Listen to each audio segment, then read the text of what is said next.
Hello, welcome to Parent Teacher Conferences. My name is Ms. Gould. Really nice to meet you. We're talking about your student Amy today. Just in general, love having him in class. Really funny kid. Love getting to see him interact with all of his friends and the people at his desk. He's always making people laugh, always making me laugh, which I love. He's really observant, makes a lot of connections in class, which is really great to see as a teacher. He likes reading out loud to me. I work a lot with him on fluency and things like that. And I've given him a lot of assessments too, and that's what we're mostly going to be talking about today. So I've given Amy a number of different assessments to evaluate unique reading skills and abilities and needs. So some measured his phonemic awareness, which is just your ability to identify and use sounds in spoken words like consonants and syllables. I gave him blending, segmenting, and high-frequency word assessments. I also did a spelling inventory, which measured both his spelling and his ability to match sounds to letters. I took running records, which is just when Amy reads a passage or short story to me, and I listen and mark errors and self-corrections. After these, I would give reading comprehension assessments to see if Amy understood what he read. And then the final assessment used that we're going to talk about is the prosody assessment, which just evaluates basically like the rhythm and expression and intonation of Amy's oral reading. So these assessments show me just different areas of strength and need for us to work on and keep building. In the first few areas I noticed, there are a lot of areas of strength for Amy. The biggest one, I think, was high frequency words. I gave him a high frequency word reading task where I show 4 groups of 9 words and ask him to read them aloud to me by group. He got all 36 of them correct without having to sound out any of them. And high frequency words are words that show up in like 70-80% of the things we read. So it's just words like me, you, said, but. So pretty simple, but really, really important words for kids to just automatically know. So really awesome that Amy has developed that ability and has that down. Second strength I noticed is segmenting. So I gave a segmenting assessment, which is where I say a word and Amy tells me each individual sound he hears. For instance, I say cat and he says k-a-t. So he identified sounds correctly for all 15 words I gave, which is great. Third area of strength was blends and blending. So I could see Amy's ability to blend in a couple different assessments actually. So I gave one specifically just for evaluating blending, which is kind of like the opposite of segmenting. So segmenting, I say the word and he breaks it down. Blending, I give him the sounds and he has to put it together in a word. So if I say g, and he says, oh, that word is mug. So that's basically what the blending assessment is like. And he did well on that test. And then during running records, I was also able to see his blending skills as he, when he got to words he didn't know, he immediately was able to look at them, look at the sounds, and put it together. So it was awesome to see him applying that kind of decoding strategy and show me that that's really, really a strength of his. So some recommendations I want to make just to keep all of those areas super strong and build on them. So for high frequency words, one way to build on this at home is just, pointing out these words and phrases and sentences with these words to Amy in newspapers, texts online, billboards, ads, other places they might show up, just asking him to read the whole sentence or phrase they're found in. This is really helpful because it helps him recognize and understand these words in different contexts, since most of the instruction and the tests we do with high frequency words are them isolated. Like when he was reading the words to me on those slips of paper, he's just going word by word by word. instead of seeing them in a sentence. So doing this with them at home really helps them kind of understand and recognize them even when they're not showing up by themselves. In the classroom, we reinforce and maintain high frequency word skills by creating word walls and adding to them throughout the year. So just, it's exactly what it sounds like. We have a wall full of different words. We can do this with vocabulary and sight words too, but this just helps the kids learn and remember them, and that's just one of the strategies we use in the class.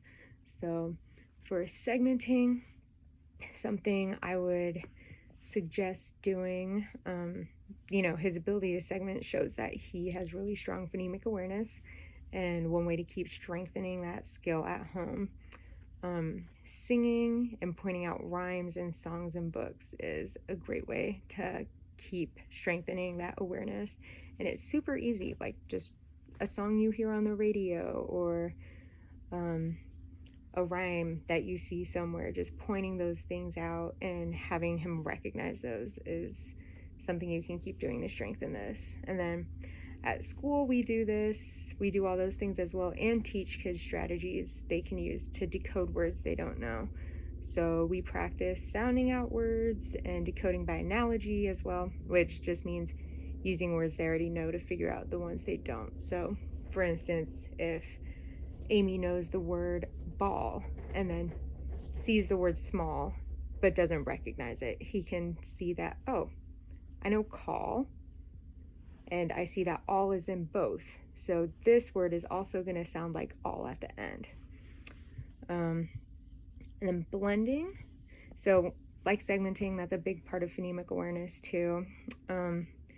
And a way to keep strengthening those blending skills at home, you can create a word wall actually of harder or unfamiliar words, or even just interesting words, and practice reading them with Amy by sounding out and blending.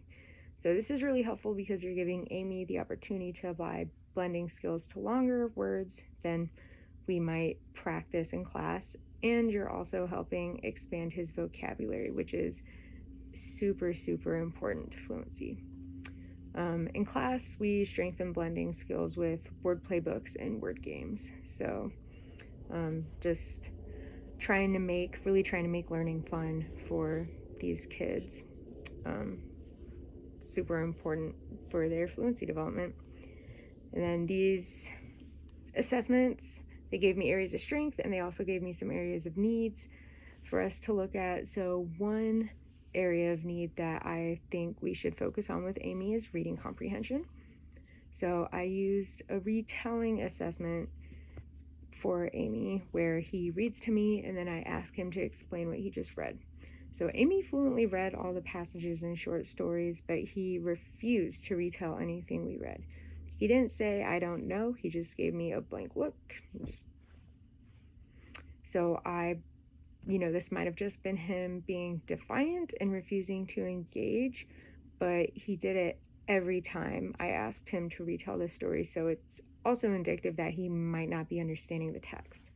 When I asked questions about basic details, like a character's name, he could answer correctly, but he wouldn't and maybe couldn't answer questions about sequence of events or the overall meaning of the passage.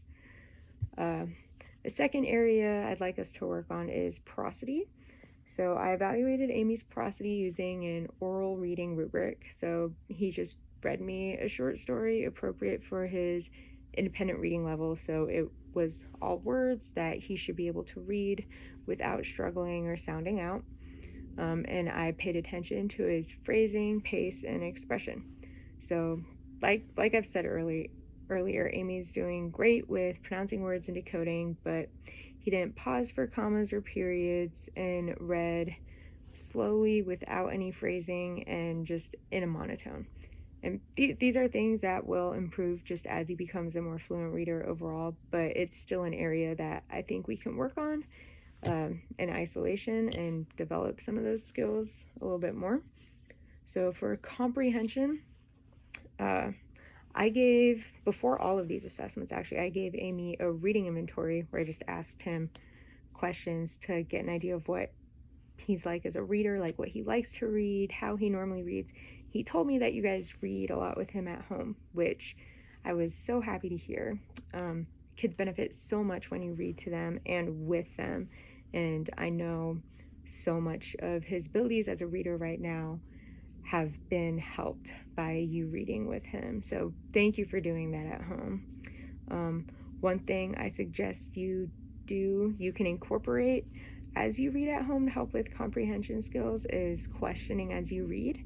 So as you read with Amy, just stop periodically and at key points and ask questions about the text. By doing these checks for understanding throughout the story, you're helping him identify and remember important details and giving him the chance to process what he's read and make meaning in the story.